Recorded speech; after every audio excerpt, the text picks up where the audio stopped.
Thank you all so much for joining us today. My name is Michelle Garcia, and I'm the Educational Program Coordinator here at the Open Space Authority. And I'm so excited to have you all here for Spring is for the Birds. Hopefully you're here for this Zoom educational webinar in partnership with WERC and the Open Space Authority. We've got a special guest, Anna. She is also the Educational Program Coordinator, right? Yes. At work. Please note that this is a Zoom webinar, so most of y'all will not be able to turn on your camera or unmute yourself, but if you do have a question, feel free to pop it into the Q&A button. It's located at the very bottom of your screen, just as Q&A, and at any time, feel free to pop in a question or a comment in there. Yeah, and I ask that if you are not our presenter, Anna, just go ahead and mute yourself and turn your camera off. That way we can focus on Anna and the special guest we have today. And at the end of our presentation, we'll go through all of your questions and answers. Anything else I should add before I send it off to you, Anna? I think that's good. All right, here, just give me 1 second. And then if anyone would like, feel free to go ahead and if you want to make Anna's screen bigger specifically, you can go up to like the 3 little dots and put like pin video and it'll focus on just her screen for you. All right, take it away, Anna. All right, because I know you guys all want to look at this face. No.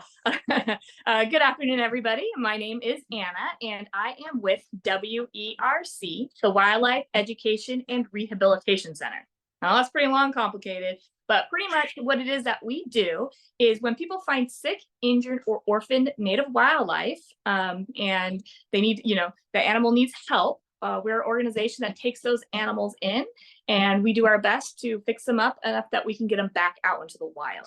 Because wild animals deserve to be wild and free. So that is our main purpose. Sometimes, though, animals do get injuries to them that prevent us from putting them back out into the wild. So some of those animals become animal ambassadors. And so we're able to bring them out to programs, kind of like we're doing here today. We have some animals that we get to share with you guys today. And we know the weather's starting to get nice, and that means comes spring. I'm sure you guys are all familiar with springtime and all the ruckus from the birds. This is the time when birds are starting to lay their eggs, starting to have their babies. So it's coming into a busy season for us because usually a lot of times people find orphan babies, not just birds, but other animals as well this time of year. Sometimes well-meaning people do find animals, baby birds or that look like they need help, but they actually don't. And it's always best to leave them with their parents if we can. That is the main goal. Because it is very stressful to have a wild animal come into being cared by humans. And, we're not as good as the mom as the parent animal anyway. They're going to be a lot more attentive to the baby. We have our lives too, so it makes it a little bit harder. But we do our best to take care of them till adulthood, so we can put them back out to the wild. So some reasons why we do get baby birds, especially around spring. Unfortunately, a lot of times people wait to trim their trees in spring, which is probably one of the worst times to do it, because again, those birds have built nests, they've laid eggs, they could have babies that already hatched in those. And so when you trim those trees, those nests get knocked down. We've actually gotten some calls before trees being taken down in the spring and had woodpeckers inside the tree, baby woodpeckers, lots of nests being removed, things like that. And there are laws in place actually for all our native species that once there is a nest with eggs in it or babies, that nest cannot be removed to those native species. So if you see a bird building a nest in a place that not very appropriate, you can knock them down up until the point that there are eggs or babies in it. If you knock them down, just know that they might still keep trying to build that nest in that location until eventually they'll give up and go move on to a new place. One of the common ones that a lot of people have complaints about are swallows. Those guys build mud nests on the side of buildings.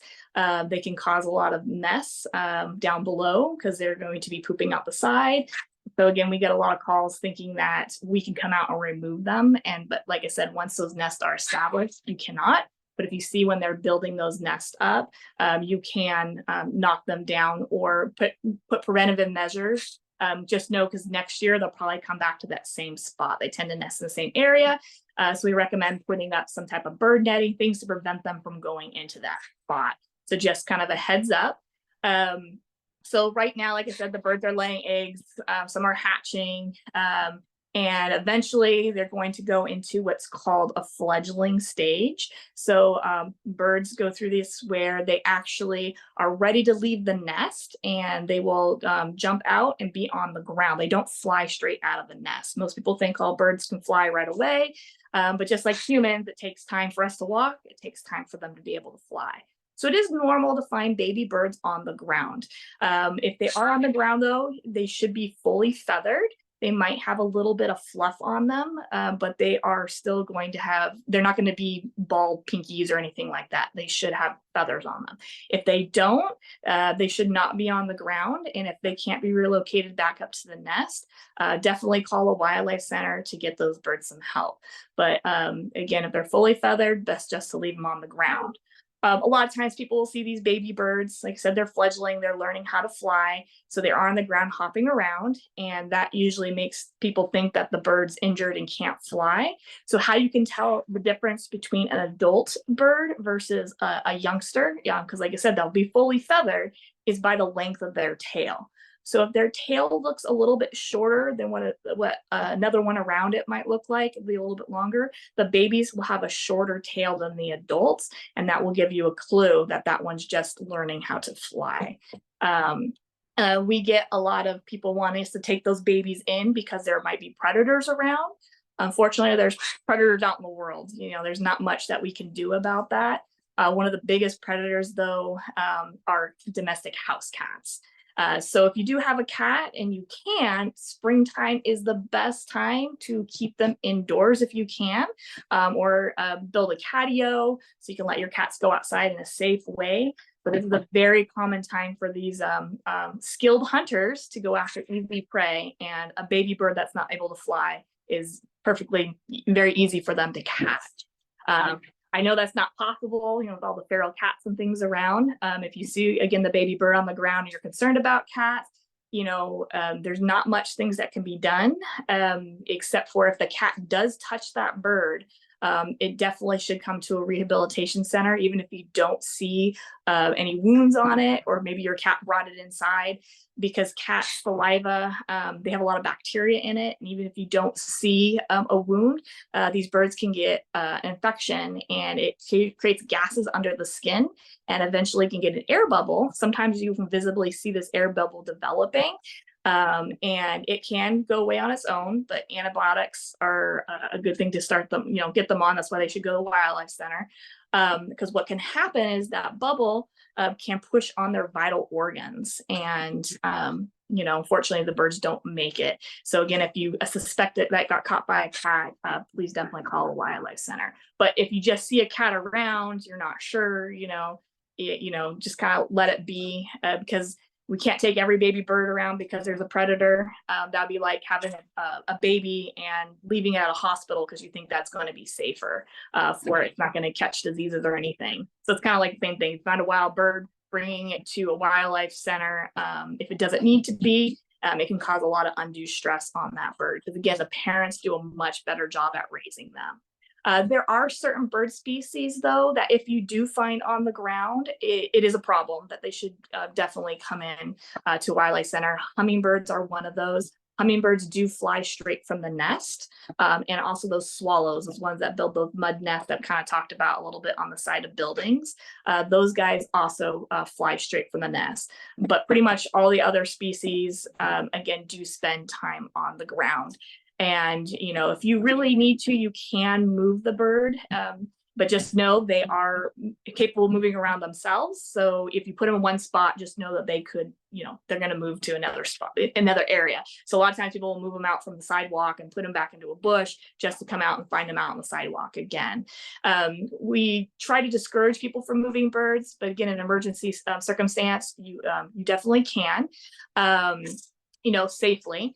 So don't put yourself in danger or anything to move them, but we always recommend people not moving them farther than 20 feet from where they found them, because the parent bird is actually going to know to come down and feed the baby by the sound that it makes. So if you move it too far away, the parent bird is going to be like, I don't know where my baby is, maybe something got it.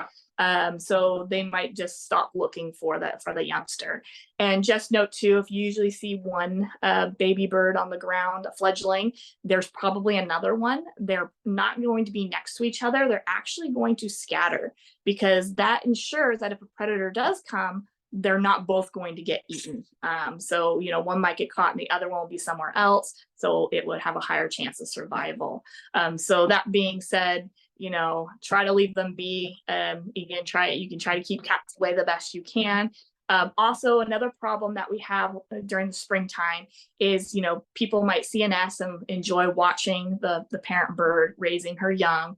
And then they get concerned when they don't see mom bird or dad bird coming back and feeding for a while.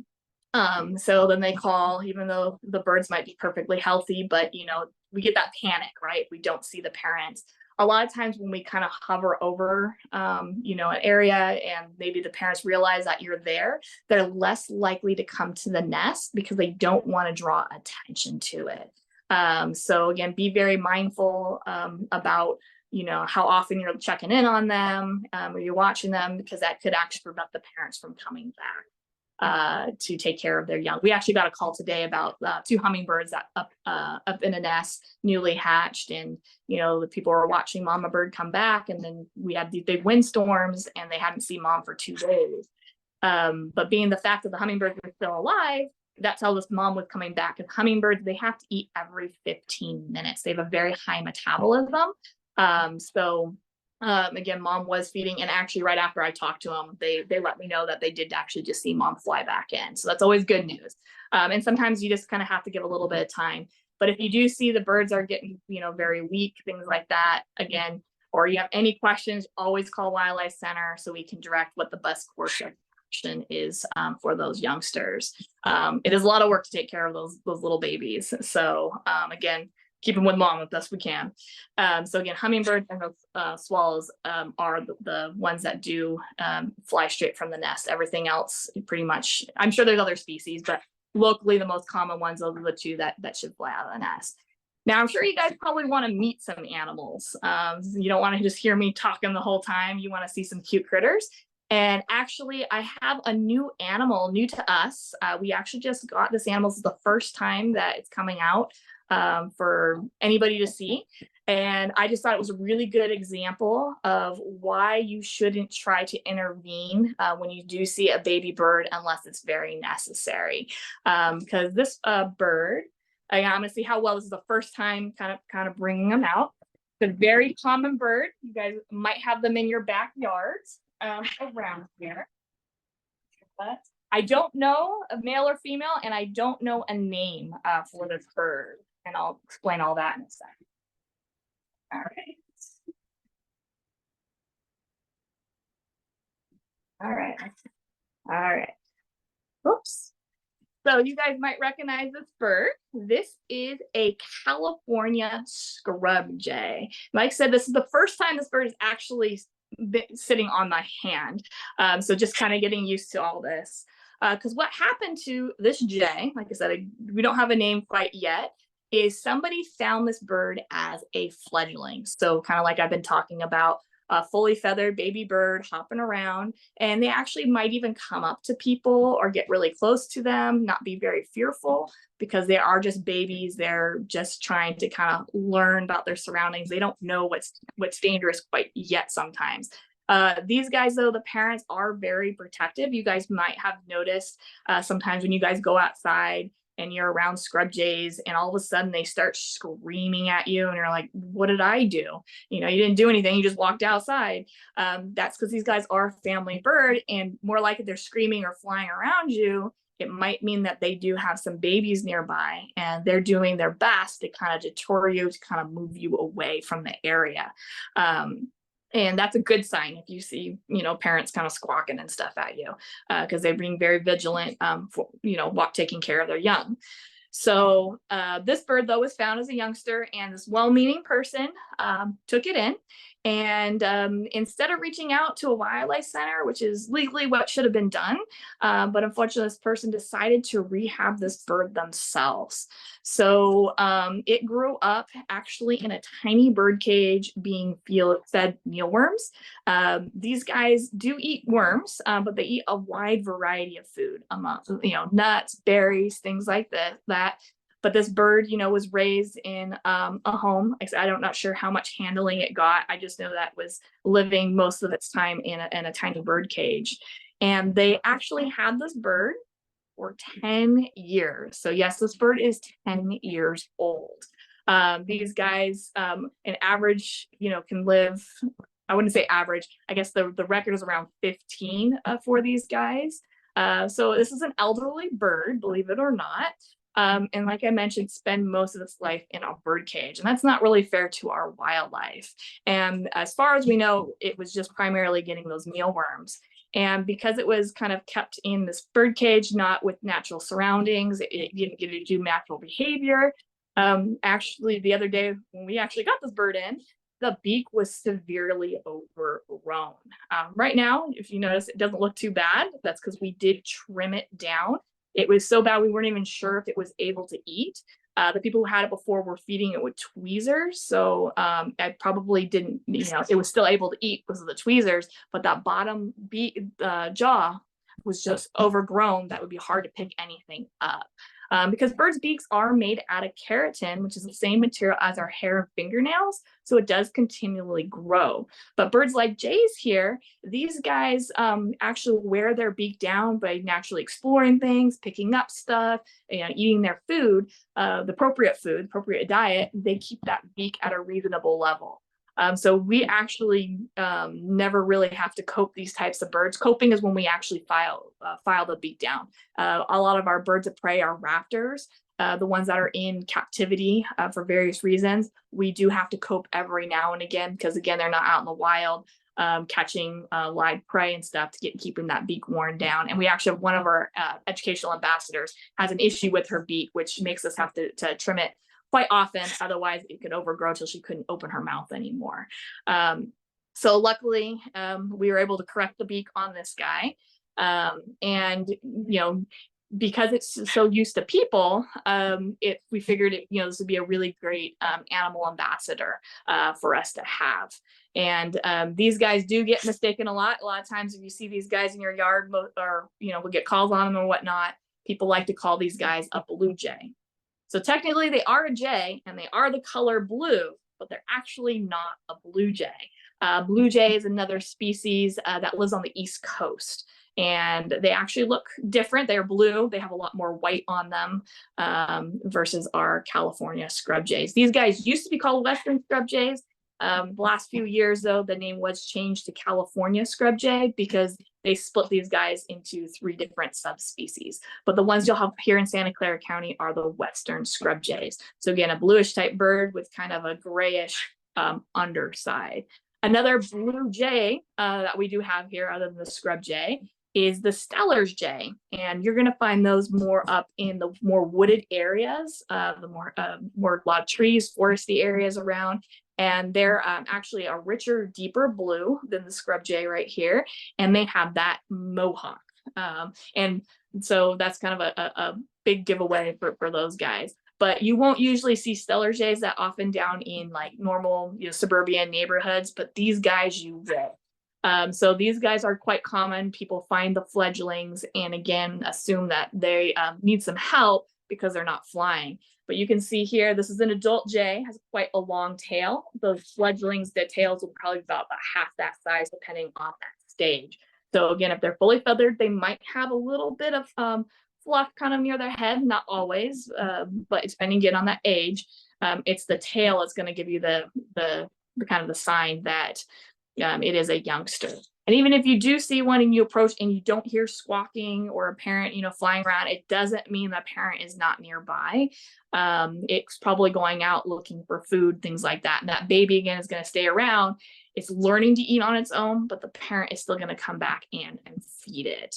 And if you ever seen, like, these guys are very good protectors. Like when cats are around, a lot of times you'll hear this ruckus and you'll see these guys dive bombing cats, trying to draw them away. So again, let the parents do the best they can to protect them, and then only intervene if it's extremely necessary. Because I mean, I would be sad if someone came and took my baby away. And sometimes, especially with wild animals, house cats is a little bit different because they're not they're not supposed to be out there, right? But there are other wild animals and stuff that do hunt other birds. There's some types of hawks, the sharp-fins, Cooper's hawks, red shoulder hawks will go after birds. A lot of wildlife will eat baby birds. That's just a natural part of life. And as sad as it is, we don't recommend intervening in those instances. If a native animal is preying on another animal, it's best just to leave it alone, because when you intervene and step in, you take that food source away from the animal, and then they have to waste more energy going and finding more. So we get actually a lot of times people rescue what people call pigeon. What we call pigeons are actually technically called, the true name is actually a rock dove. But that's that kind of a biggish, colorful bird. We'll get calls about a hawk, being rescued from a hawk, a native hawk and things. And we will help out. We're not cruel and stuff, but we do have to educate people that you just took that lunch away from that bird who spent a lot of energy trying to catch it. It's tough to being a bird of prey. In fact, actually, a lot of bird of prey don't make it to their second year. Only the best hunters can actually survive to full maturity. So those guys have a high mortality rate once they pass the 2-year mark, those guys tend to survive quite well. So, just because, and also another thing, with baby birds and things, people like to put feeders out to attract birds into their yard. That's not necessarily a bad thing, but you also have to make sure you keep those feeders clean, because when you attract a lot of animals into your yard, you're also going to get those sick birds, the birds that might have very contagious diseases to other birds, and they're coming to that feeder because they're having a hard time finding food that's an easy food source, and they're spreading that disease among all the other animals. So springtime, we usually see a lot of conjunctivitis cases, which is basically an eye infection. So a bird will fly into a feeder, its eye's very itchy, and it might be rubbing its head around its eye on things, and another bird flies in and will pick up that bacteria and cause an eye infection as well. The conjunctivitis doesn't kill the bird, but what happens is they get kind of a crusty eye, and eventually they can't see, and so they'll end up usually at the bottom of a bird feeder. Because again, there's a food source there. They're very easily picked off by predators, but a lot of them do end up starving because they eventually can't find food because they can't see, they can't fly anywhere. They're stuck in that location. So again, you see any type of incidents with a bird with a gunky eye, call a wildlife center, but also make sure to take down your feeders and clean them. There's a lot of recipes kind of online. I don't know the actual solution, but at least once a month you should do a kind of a bleach bath on those feeders, and then you can, once they're completely dry, and you can hang those back up and feed them if you need be. But just, that includes hummingbird feeders, things like that. Again, just know that those can help spread diseases, and we want our wildlife to be as healthy as possible. But back to the predator thing, a lot of times people will put these feeders out and then they complain because the predators come in and start picking off the birds. You got to remember, when you do put feeders out, attracting these animals in that area, their predators are not far off following them. They're going to follow their food source. So, don't get mad when, a hawk might take out a bird, things like that, they need that food as well. So just things to think about when you do put feeders out. Keep them nice and clean. The more often you clean them, the better, but at least the once a month, keep those clean to help our bird population stay nice and healthy. So little Jay here is actually doing pretty good. Like I said, this is the first time, being on my hand personally. So I'm going to put the J back again. Hopefully we'll get a name. If anybody has any name suggestions, you can leave that in the comment, because we're going to be meeting one soon. But hopefully for meeting a bird like the Jay, that in the future, when people come across a baby bird, they know it might not be a best thing to try to raise themselves, because it is unfortunate that this bird, had to live its life in captivity. It never got to feel what it was to be like a free bird, to survive out there.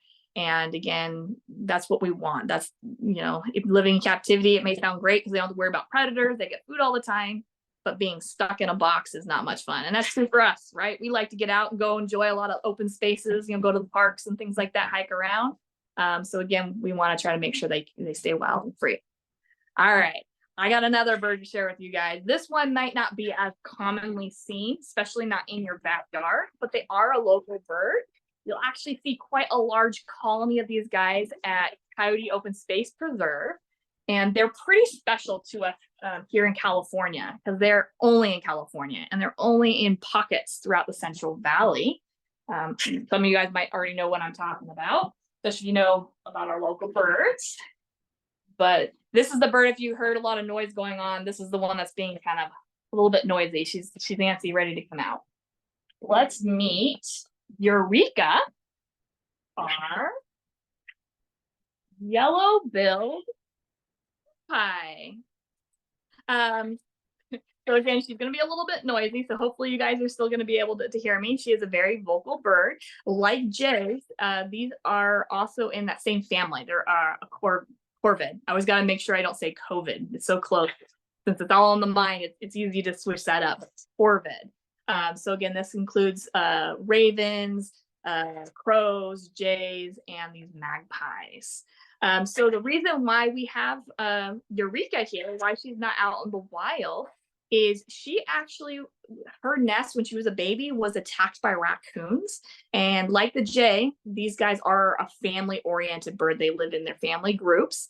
And that raccoon actually came and killed off pretty much her entire family. She was the only one that was found still surviving in the nest. They didn't see any other ones around. So those people brought them into Wildlife Center, actually down in Santa Barbara. And yellow-billed magpies that's pretty much the farthest south they go. They're super rare down there, but they are found.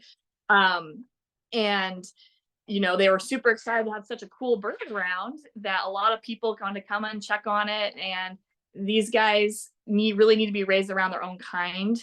They can get used to people very easily, which is actually not a good thing for our wildlife to be used to people. I know it sounds great, a bird not fearful, but they could go up to the wrong person or could hurt themselves.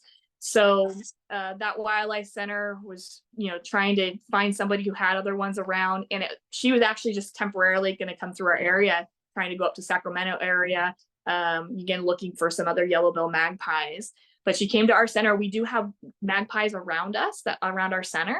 And so we were hoping to be able to kind of coax those magpies up so she can kind of learn to be around them, learn their social behavior, and hopefully we could have introduced her to a new flock. But of course, when you want something to happen, that's usually when they stop coming around. So we actually could not get a magpie to come up here. They were staying farther down the road from our wildlife center. And unfortunately, we can't just go put her in a cage down there and hope for the best. She needed to be monitored and things like that. So we couldn't get her around her own kind. Time just went on. She just was too used to people. So that is why we do have her. Now, there are other types of magpies in the United States, the black-billed magpie. So as you can imagine, instead of having this yellow bill, they have a black bill. But personally, I think this yellow bill's pretty cool. It's pretty unique looking. Also, when you see these birds, they're going to be more towards the foothills, again, not in people's backyards, big open areas.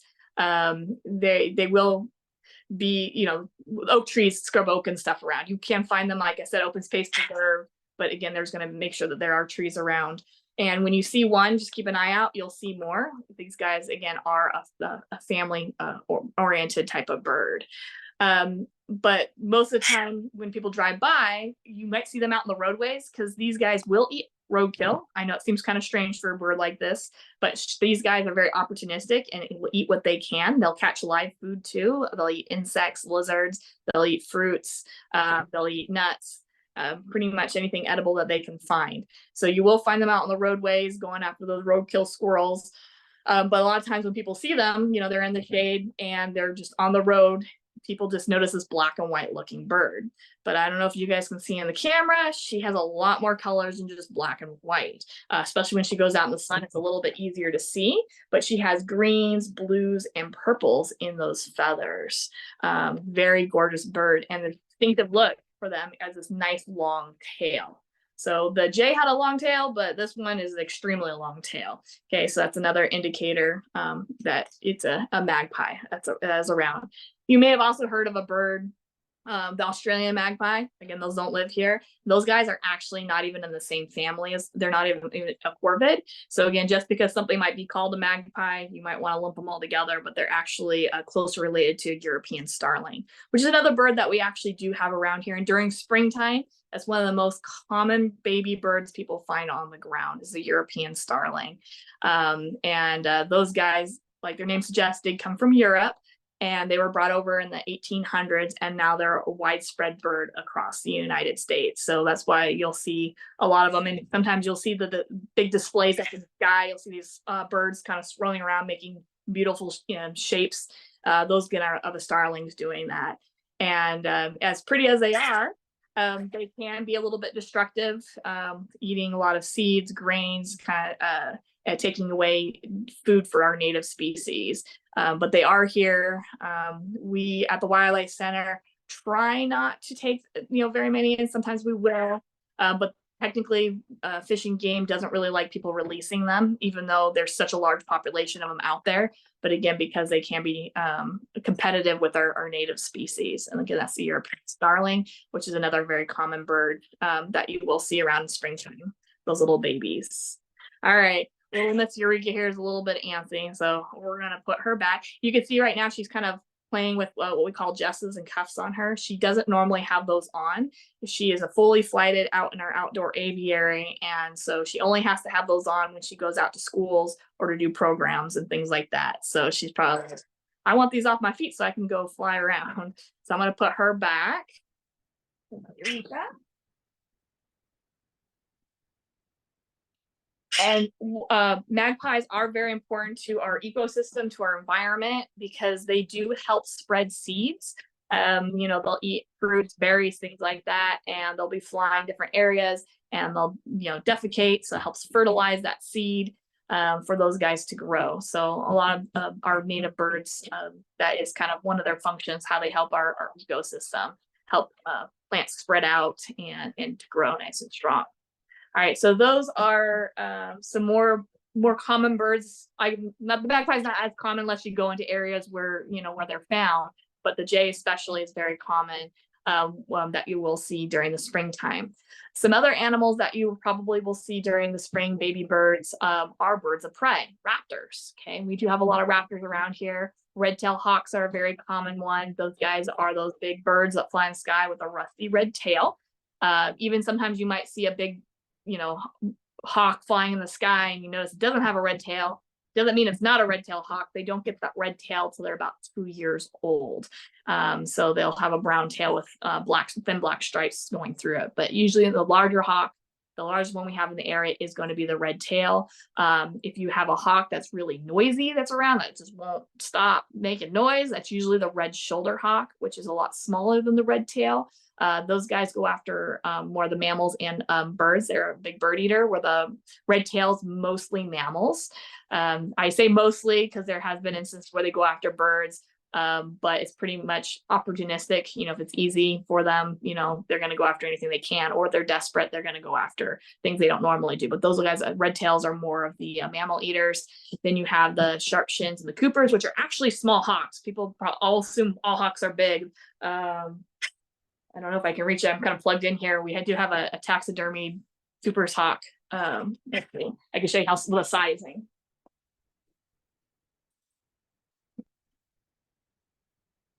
Not a live one.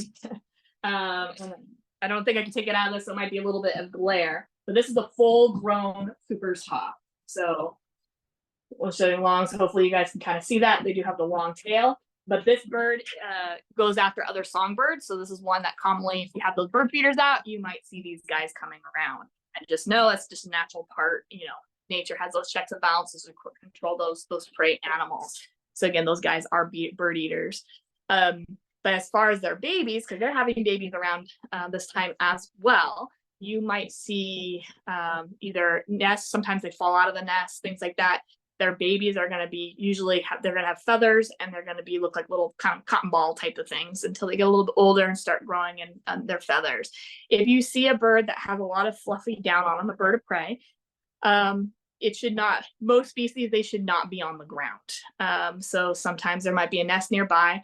We always try to get them back up the nest if we can. Again, if it's safe for a human to do, to be able to reach the nest, or sometimes too, if the nest falls down, we can make makeshift nests. This is true with songbirds as well. By, if it's a big bird, you can use a laundry basket and try to attach it near in a tree or anything that's kind of vertical that's close to where they were nested, and the parents usually will come back down and feed them.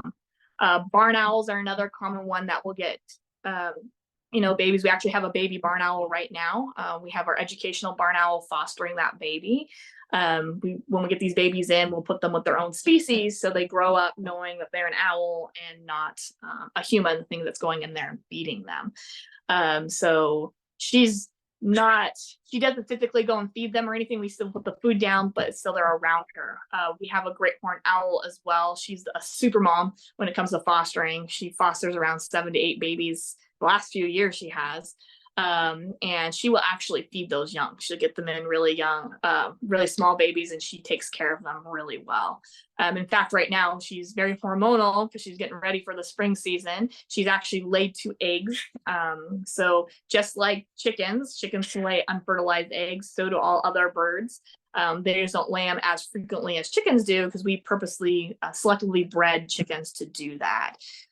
So usually our great horned owl, she'll lay eggs. She has wild owls around.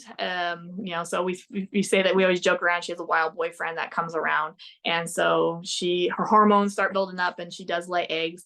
We let her lay on them because we keep taking them out. Just like a chicken, she'll keep laying. They usually only have 2 eggs in a clutch, and why it's a bad idea for to allow a captive bird to just keep laying eggs after eggs is these guys can get a calcium deficiency. In the wild that can happen as well, but usually they'll lay the eggs and they'll be fertile, and they'll sit on them and hatch and then have the young, so they're not constantly laying. Again, owls, birds of prey aren't like chickens. They weren't selectively bred to keep laying time and time. Even if you do have pet chickens, you usually give them a calcium supplement.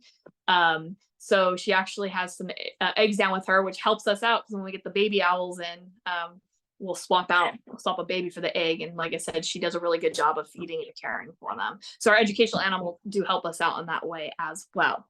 So since we're speaking about birds of prey, I do have an owl that next I want to bring out to you guys. Her name is Owl Olivia. If you know WRC or been seen us out and about, you may have met her before.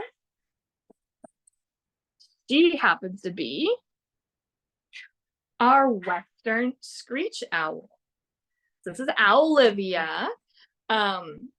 She is actually the 3rd most common owl that we do have in the area, but a lot of people don't really notice them. They're not looking for such a small owl. She is a full-grown adult, as big as she gets. I don't know if it's easy to tell how big she is. Here's a hand, a smaller hand, to kind of give you a size comparison. But Olivia here, even though these guys are local, found here in Santa Clara County, she actually came from Oregon. Okay, so these guys are across the United States, the Western United States. There is an eastern screech owl, which obviously is on the eastern side, more Texas kind of area. So she was up in Oregon, found along the side of the road. So more than likely, she was probably hit by a car, and she went to a wildlife center up there, took a look at her, and they noticed something was a little bit off with her left wing. Again, I don't know how well it's showing up on camera, but you can see it looks a little bit different than her right side. They took a look and noticed that she had nerve damage in that wing, and she's actually paralyzed. She cannot move that wing at all, which, as you can imagine, prevents her from being able to fly. So that is why we have her and we bring her out to schools and things like that, so people get to meet her up close and personal. She also has acted as a surrogate mother as well. We just don't get baby screech owl in as commonly as we do with the barn owls and the great horned owls. But every few years, she will have some babies that, again, she doesn't necessarily feed or take care of, but she's at least present so they know that they are an owl. So if you do happen to see a bird of prey baby on the ground, it's depending on its stage of development. If it's very fluffy, super fluffy, it probably should not be on the ground. Some owls will care for their babies on the ground. Great horned owls are one of them. Sometimes they can actually lay their eggs on the ground and hatch. It's not super common. They actually will prefer to be up in trees. They take over red-tailed hawks' nests. So if you see a big stick kind of nest up in a tree, it could be a red-tailed hawk, or it could be a great horned owl. It depends on, you know, if that nest was taken over or not yet. And year after year, they will come back and kind of raise their young in the same area. With the sometimes though the red-tailed hawks might claim it back. It's kind of a battle between those species. But again, if it's very fluffy, it should be up back up. It should be up in the nest off the ground. But like those songbirds, like I mentioned, they do spend time on the ground developing those muscles to be able to fly. Birds of prey also go through this phase as well. And they'll be on the ground, and they're called branchers at the stage. Another name for fledgling, but for birds of prey, it tends to be called branchers. And that's when they actually, or called that because they're up in the branches. They were able to kind of get up into the trees. They're still not fully flighted, things like that, and kind of move around. Barn owls are one too. If you see a baby barn owl down on the ground, it does need help. Barn owls will not take care of their young if they're on the ground. Those are that kind of those whitish owls that scream at night. Even though she's called a Western screech owl, she doesn't screech. She sounds more like a dove. She can make other sounds as well, but the closest one I can mimic is the dove. It kind of goes. So if you hear that at night, it might be a screech owl. They also do a really cool trilly, bouncy ball type of sound too. Like I said, I can't really mimic that one as well. So those are some sounds that you might hear at nighttime because she is nocturnal. So again, they're going to be most active at night. So again, if it's a lot of that fluffy down, you know, try to see if you can see where it came from. And again, contact a wildlife center to get advice on how to put it back. And like I mentioned, if you can't get fully back up to where it is, there are methods like using a box or things like that and attaching it to a tree to put them back into it. Because again, the parents are going to do the best job raising them. But if that doesn't work out, they definitely come to us, and we use our educational animals to help foster those babies so we can get them back out into the wild. These guys are very beneficial to have around. They eat a lot of animals that we consider pests, such as those rats, mice, and insects. And these screech owls also happen to eat fish as well. I know those aren't a nuisance for us, but they can go after small fish swimming near the top of the surface. That's kind of a unique thing with these guys. Most of their owls don't go after fish, but these guys can. Great horned owls, which look similar to her but much larger, but they kind of same coloration. They do live in the similar habitats. You're going to find them more, again, the scrub oak areas, a lot more trees around, because you can see their feathers help them blend in really well with tree bark. These guys like to take over woodpecker holes. So if you live in an area with lots of woodpeckers, such as acorn woodpeckers, you probably have a lot of screech owls there as well. And so again, these guys are out there, and just they get overlooked a lot. I get sidetracked a little bit, so apologize. So again, this is the third most common owl. The great horn is the second most, and the barn owl is the most common, especially in urban areas. Those guys pretty much, they'll live wherever there's people. I know it seems weird that a wild animal likes, you know, would live where there people are, but because we produce a lot of garbage, we are actually attracting the food source that these guys are going after. Like I said, those rats and mice. Oh, the great horned owl, that's kind of why I got sidetracked on. Those guys will even go after other owls, including these screech owls and those barn owls, but they also will help control the population of skunks. So I know a lot of people complain about skunks around, things like that. You know, nature has those checks and balances. Great horned owls are great at hunting them. They actually, one of their favorite foods. And you wonder, like, why would an owl want to go after a skunk? They stink. That sounds gross. Birds of prey do not have a good sense of smell. As you can see on Olivia, she does not have a long snout. So animals that don't have that long nose probably tells you their sense of smell is not very important to them. So they don't really rely on that when they hunt for their food. So the skunk has no self-defense against that great horned owl. So they're pretty much easy prey for those guys. And like I said, we like that. As sad as it is, I love skunks. I think they're really cute and everything, but it's very important to have animals, predators, to help keep those prey animals numbers under control. Because in a healthy ecosystem, you're not going to get overpopulated with one species, because when you do, a lot of those animals are going to suffer. There's not going to be enough habitat, enough food for them to eat, and diseases again are going to spread really quickly. Kind of like I mentioned about the bird feeders or feeding wildlife. When you put that out, you do risk spreading disease a lot quicker than would naturally occur in nature, because of putting that food source out there and attracting all those animals in one area. Kind of same thing with people, right? When COVID hit, we had to separate, keep away from each other, because when you're all crowded in one area, it spreads a lot quicker. So I'm going to put Olivia back. So the main thing I want people to take away, from today is kind of when to step in. When does an animal need help? So like I said, if it's a bird of prey on the ground that has a lot of down, so down is like that fluffy kind of feathers, usually it's a white fluff on them. Most of those guys should not be on the ground. They do need help up. But the barn owls, it's super common for people to come across baby barn owls on the ground, because they are the most common owl we have. And there's multiple reasons why they end up on the ground. Barn owls are not on the top of the food chain. They tend to have lots of babies, unlike the great horned owl, which is on the top of the food chain. They tend to only have 2 young. The barn owls will lay their eggs days apart from each other. So when they hatch, their babies are all going to be different stages of development. So you're going to have some older ones and some younger ones. And this is a survival technique, because if there's not enough food around for these guys to eat, they don't want the young all fighting with each other over the little food that they do have. So sad as it sounds, unfortunately, the little ones will get pushed out of the nest. So that's one less mouth to feed. So again, that's usually when people will see owls on the ground. We still will try to introduce them back up into the to where they were roosting. Sometimes, usually it's a barn owl box. People will put these boxes purposely up for these guys. We will try to reunite them, but if that bird comes out of that nest again, we know that there's a reason it's being pushed out. So then we will take them in and see what's going on. If there's a medical reason for it, or like I mentioned, there might not have been enough food for them. So if we don't see anything necessarily wrong, maybe they might be a little bit thin. We'll have our educational barn owl help us take care of that animal till we can get it back out into the wild. To replace maybe an owl that might have gotten hit by a car, things like that. So as a wildlife center, we do our best to help as many animals as we can, but we know we can't save everything, and nature has its checks and balances, like I said. But we're here to kind of counteract the human encroachment on it. So like animals getting hit by cars, that's not natural death for these guys. A lot of these animals get poisoned. Humans put poison out, so they die that way.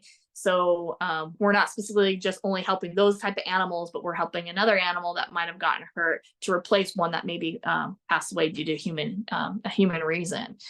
So we understand nature does have to take its checks and balances. Can't save everything, but we do our best to save what we can to help replenish that. So I'm not sure if you guys have questions. I can't see the typing, but I know it'll be kind of read to me. I know I talked a lot and put a lot of stuff out there. And there's a lot more information, a lot of things I didn't share with you guys. But again, the main takeaway is if you see a baby bird or bird that's not flying, it doesn't necessarily mean it needs help. If you see a baby bird around, you see a predator around, again, it doesn't necessarily mean it needs help, unless that animal did catch it. If it's a wild native, predator and it caught the baby, the baby animal or whatever, that's just let the animal eat it. But it is a domestic house cat or things like that. That's not a natural predator, and you're able to get that bird. Please get it to a wildlife center so we can get that guy some help. All right. I know I talked a lot, so. No, Anna, that was so awesome. Thank you so much for sharing all that and showing 3 different birds. I did not know we were going to get to see 3 of them. That was awesome. We do have some questions in the chat if you have time to answer them. Oh, yeah. Yeah. And again, if you guys have any questions, feel free to pop them in the Q&A button. I'm going to be reading your questions to Anna. Well, first one is a name suggestion for the scrub jay that you shared. Suggestions of ocean or denim. I Oh, kind of like those. that's cute. The I denim one's like the denim one is kind of cute. I like that that. is cute. So I'm writing these down so I can give the list. Yes. That's cute.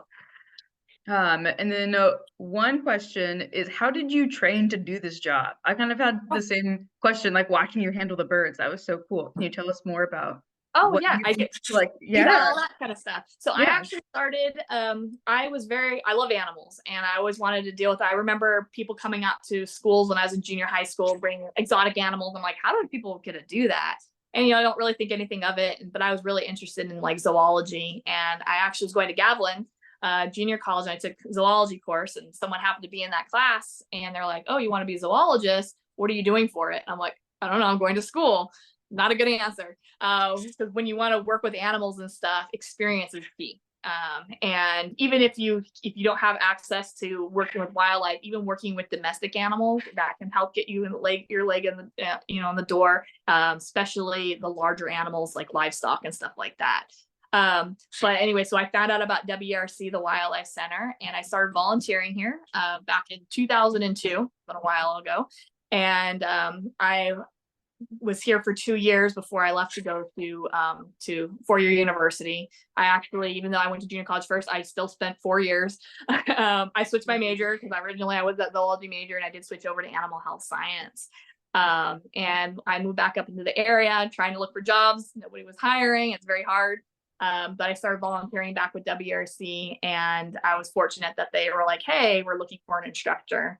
And even if you're interested in wildlife, so just volunteering, you have no idea how much you pick up. Like there's animals that live around us that you would never even imagine being here. But then once you learn that they're here, you see them everywhere. For me, that was the northern flicker, which is a very beautiful bird with the orange shafts. I didn't know what a flicker was. They're related to, and they're in the woodpecker family, and I didn't expect a bird with bright orange, shaft feathers around here. We got one in our wildlife center, and you hear that sound. I'm like, oh, I hear that noise everywhere. And then all of a sudden, flickers are, coming out of the woodwork. So that's kind of, I get sidetracked. So I forgot what the question was, but that's how I got, involved, and how anyone else can. Again, it's just getting experience, finding a place to volunteer. So WRC, we are actually going to be moving to a different location. We're going to be more in San Martin. We get used to the new property in the beginning of July. We are going to be able to take on more people. So if anybody's interested in volunteering, they can go onto our website, which is www.wrc-ca.org. Fill out an application. Just know we're in that transitional phase. So we might have you come in until we're actually moved to the new center. But at the new center too, we will be open to the public. So maybe you don't necessarily want to volunteer, but you want to come out and see some of our educational animals. We'll have a place for that, for people to come out. Right now, we're actually at a private resident. It was only temporarily supposed to be here, but we've been here since like 98. Temporary, right? And the reason why we can't have people come here is, one, someone lives here and you don't want strangers coming to your house all the time. And two, because we do rehabilitation, we want to keep people as far away from those animals as possible. Like I mentioned, coming into human care is super stressful for wild animals. We only want that to happen if it's absolutely necessary. And so when you have a lot of people coming over, that puts undue stress on these animals. At the new location, we're going to be able to separate the education from the rehabilitation. We can't do that where we are located right now. So hopefully, if you're interested in volunteering, take a look at our website and put in your application. So when we have available, like I said, we're going to have a lot more spaces available come once we get all situated in July or whatever. I don't know how long it's going to take us to actually set up, but yeah. That's awesome. Thanks for sharing that. Yeah. Mm-hmm. And then another question was, how often do you do virtual events? I know here at the Open Space Authority, we do virtual events about once a month, usually on the first Friday of every month. We try to do a virtual program. What about WERC? Do you guys do any other virtual events? So we mostly go out we actually have gone out to some physical locations for Open Space Authority in the past. We go out to schools, and we also go out to community events. We can do Zoom ones like we did here today. It's the preference of what the group is and what platform that they do it from. This is probably not super common, this app, doing it the Zoom way. It's different when you have the animals up in person, right?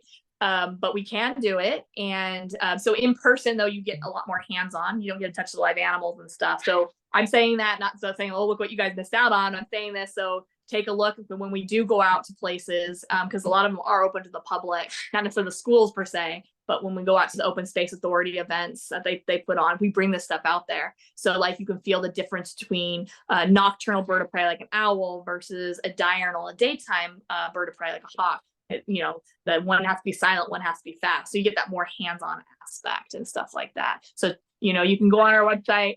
I don't have control of our website, so I don't know how up to date it always is. But our Facebook group, that's probably the best way we put out when we're going to be out at events and things like that. Oh, that's a pro tip. Very cool. Yeah. Another question was, how are the birds kept that are on your hand kept from flying away? I know you pointed out the little, I forget what you called them now, yes, but what the magpie was pecking at.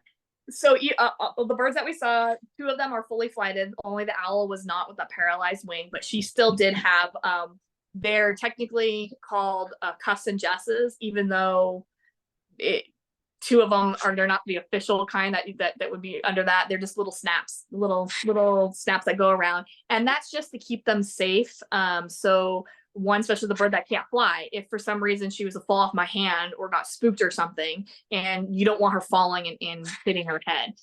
So it's a safe way that we can kind of hold them. The jay, like that, today is the first day that jay, I mean, it's been raised around people. It's lived in captivity for 10 years, but I don't know how much handling it got.